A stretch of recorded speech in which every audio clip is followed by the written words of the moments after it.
জীবনের প্রথমবার মহিষের মাংস দিয়ে আমার বাসার অতিথিদেরকে আমি আপ্যায়ন করব। আমি সবসময় চেষ্টা করি বাসায় যখন গেস্ট আসবে তাদের জন্য একটু ডিফারেন্ট কিছু করার, কারণ সবাই তো রোস্ট পোলাও রান্না করে, তাই আমি একটু ডিফারেন্ট কিছু করার ট্রাই করি। আমি সবসময় অতিথি আসছে মানে পোলাও মাংস রান্না করতে হবে এরকমটা ভাবি না। ওয়েদারের কথা চিন্তা করে যে ধরনের খাবারটা আমাদের সাথে স্যুট করে সেটা দিয়ে একটা সুন্দর কিছু রান্না করি। মহিষের মাংস জিনিসটা এটা আমার কাছেও একদম ভিন্ন, কারণ আমি ওইটা নিউ ট্রাই করে দেখেছি। গরুর মাংস আর মহিষের মাংস এক বললে চলবে না, এটা দুইটা একদম ডিফারেন্ট, দুইটারই আলাদা নিজ নিজ একটা ফ্লেভার আছে। তাই মহিষের মাংসের ফ্লেভারটা যারা যারা পছন্দ করেন না সেটা সরানোর জন্য লেবুর রস আর লবণ দিয়ে ধুয়ে নিতে হয়। আমি এখানে মাংসটা পুরোপুরি ম্যারিনেট করে তারপর রান্না করবো। রান্নার ক্ষেত্রেও গরুর মাংস রান্না করার ক্ষেত্রে যে মশলাটা ব্যবহার করি তার থেকে একটু বাড়িয়ে ব্যবহার করতে হয়। আমি ম্যারিনেশনের সময় ইউজুয়ালি আমরা যেসব ধরনের মশলাগুলো ব্যবহার করি, salt, pepper, ginger garlic paste সবকিছুই কিন্তু দিয়েছি। দেওয়ার পর ভালো করে ম্যারিনেট করে আলাদা একটা প্যানে পেঁয়াজ ভেজে বেরেস্তা করে নিয়ে তার উপরে মাংসটা দিয়ে ঢাকা দিয়ে আলাদা রেখে দিয়েছি। আমি চিকেনের একটা রেসিপি করব, এটাও একদম ভিন্ন স্টাইলে করব।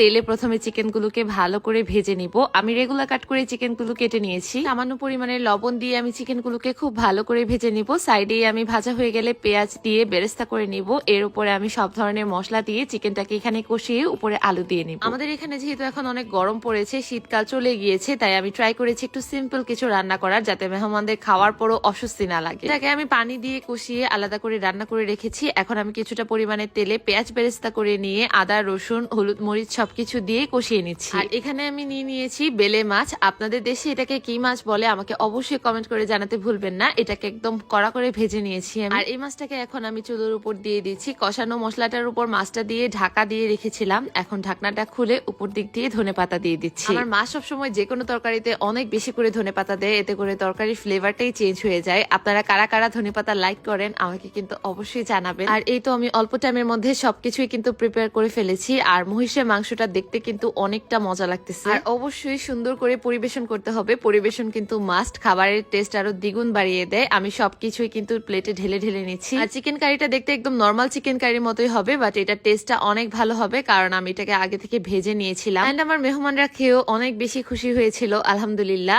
আপনারাও ট্রাই করবেন ওয়েদারের কথা মাথায় রেখে যে কোনো কিছু সিম্পল ভাবে করার। আমার এই দাওয়াত ব্লগ গুলো আপনাদের কাছে ভালো লাগলে অবশ্যই আমাকে কমেন্ট করে জানাবেন, তাহলে আমি আরো বেশি বেশি করে শেয়ার করার ট্রাই করবো। আল্লাহ হাফেজ।